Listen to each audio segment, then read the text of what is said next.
In the name of Allah subhanahu wa ta'ala, the most compassionate, the most merciful, all praise and thanks are due to him, and peace and blessings be upon his beloved Prophet Muhammad sallallahu alaihi wasallam. He who is guided by the will of Allah, no one can misguide him, and he who is misguided, no one can guide him except Allah subhanahu wa ta'ala. I bear witness that there is no God but Allah, and Muhammad is his messenger. Allah subhanahu wa ta'ala said in the Quran, Allah praised, mentioning the qasas. فَقْصُصِ الْقَصَصَ لَعَلَّهُمْ يَتَفَكَّرُونَ. Tell them, narrate to them, so that they might reflect upon. Very beautiful story, which I repeat always in my life, because it contains an amazing messages. It happened in Egypt. One of the da'iya, preacher, who has some kind of knowledge about Quran and Sunnah, he was traveling, I think, from Alexandria into the area of Al-Aqsa or Luxor, which contains a lot of, historical heritage and monuments from the time of the pharaohs. So he is narrating this story by himself in one of the lessons. He said, I went there. So when I reached to the train station, I left the train station. Taxi driver, he looked at me. It seems he was wearing something.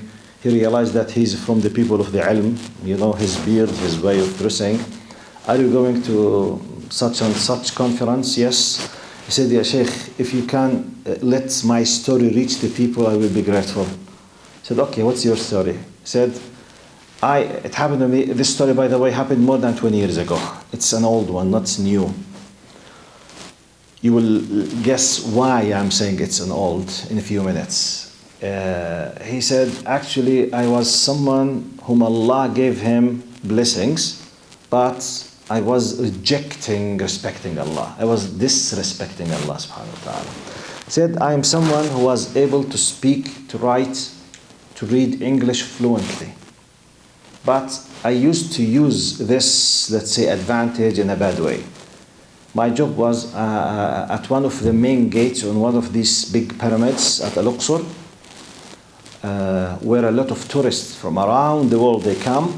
I used to have a small kiosk. The only thing I used to do in my life, just to keep collecting the latest, musical, bands and, dancing things, which is like a rock and roll, to make my own collections. Latest. I pick and choose the most famous from this cassette, from that cassette. That's why I take cassette. Now, everyone all people around the age of 15 and 16, they know nothing about cassettes. Maybe they will not realize what do I mean by cassettes, which is the old version before the CD and the DVD, the cassette. Like, let's say, our old flash memory, okay? So he used to make special collection of very, very loud, hot music. Make collections, and he used to sell these musical cassettes for the tourists. So he said, my job basically was standing by this gate. I have like small kiosk table with a recorder.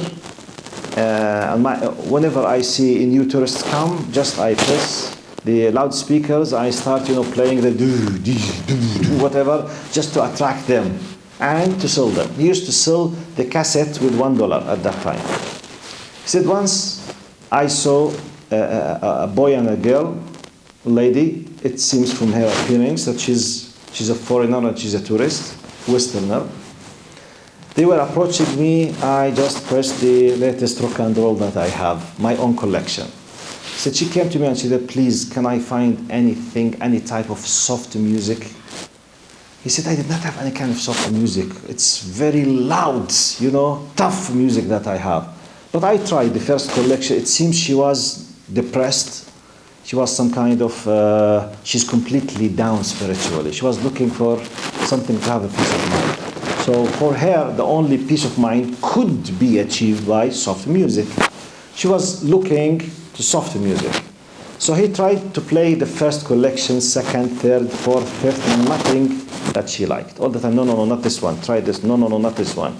Sahibna Hada, our Egyptian brother, he's narrating his own story now. He said, I became so angry. In our Arab culture, when we became angry, some of us, we hit the table. We say, something like that. He said, I felt so angry from her because she did not like any of my musical collections, the rock and roll one. He said, by the will of Allah, طبعا he said بالصدفة, coincidentally, we say it, by the will of Allah, he hit the table like this. مش عاجبها حاجة, something like that. By the will of Allah, those maybe my generation, maybe Sheikh Abu Ammar, maybe Rami, you know, we used to have these big recorders which contains radios. It's that mixed. We have the buttons of the cassette and the radio next to it. So by the will of Allah, when he was angry, just while he was hitting the table, his finger stopped the play of the rock and roll and it opened the radio. Immediately, it connected with the radio. The Egyptian local radio station, they were broadcasting for Abdul Basit, Rahimallah Abdul Samad, the very well-known, the most famous Qari, maybe in the 20th century. Exclusively speaking. So Abdul Qari, he was reciting the Quran. She listened for the Quran. Then she said, yes. This is the soft music that I want. She does not understand, طبعا. She knows nothing about Arabic or the Quran. She said, okay, this one that I want. He said, I was confused, but this is not a music and this is a Quran. He himself was not practicing Islam at all. He has nothing to do with Allah or Muhammad or Islam sallallahu alayhi wasallam. Completely. He said, I was embarrassed. I stopped. I said, excuse me, this is not a music. She said, I don't care what is it. Give me this music. He said, this is not music. She said, I don't care what it is. Give it to me. Okay, actually he does not have any Quran cassettes because it was the radio. He said, okay, I found myself obligated indirectly to explain to her that this is the Quran. Okay, what is the Quran? The Quran is the book of Muslims, and because he speaks English fluently. He said, I explained to her. After I finished, she said, I don't care. Give me the cassette. I said, okay, but I don't have the cassette. She thought that he does not want to sell her this. She insisted, she said, I will pay you $50. He was selling the cassette with $1. 50 times doubles multiplied. $50, give me this cassette of that soft music, the Quran. He said, my shaitan tried to whisper to me. I was so far from the Islam. I was so far against the religion to a degree. I played the devil's advocate now. He said, I wanted to kick her completely outside. You know, I told her, you know something? I can't give you this cassette.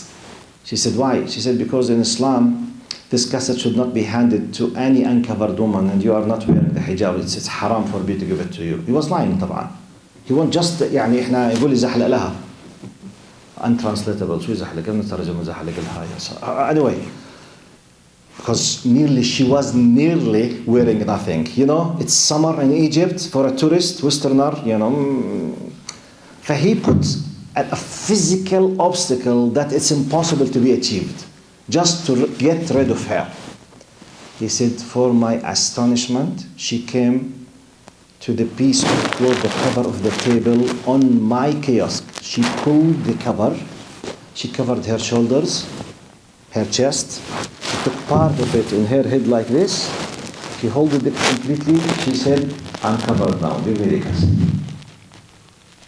SubhanAllah, he said, I could not control myself. I went to my knees crying. أبكي بحرقة يعني وأنا trying to get rid of her, to take it out of Allah, very far, but she insisted. So I started crying. Then I admitted, I told her, I'm not a practicing Muslim, I'm a very bad person, really I don't have the cassette, this is the Quran, but I promise you I will bring you. Then I told her the truth. She accepted that from me. Next day, I brought from one of my friends, and as I promised, I gave her the cassette. But it seems, they have this kind of the addresses. He said she traveled. He did not mention the country, whether it's Britain or whatever, but she was speaking English fluently. He kept on, he said, 3 months sending me messages, asking me about Islam and answering her. After 3 months, the last message I received, it was, Ashhadu an la ilaha illallah, ashhadu anna Muhammad Rasulullah. She became a Muslim. Then said, I know nothing about her. The story is finished now. The moral behind the story.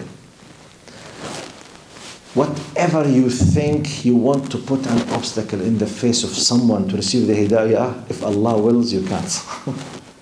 If this person, he himself is sincere, seeking the guidance, no one can stop him. He was trying his best. He lied.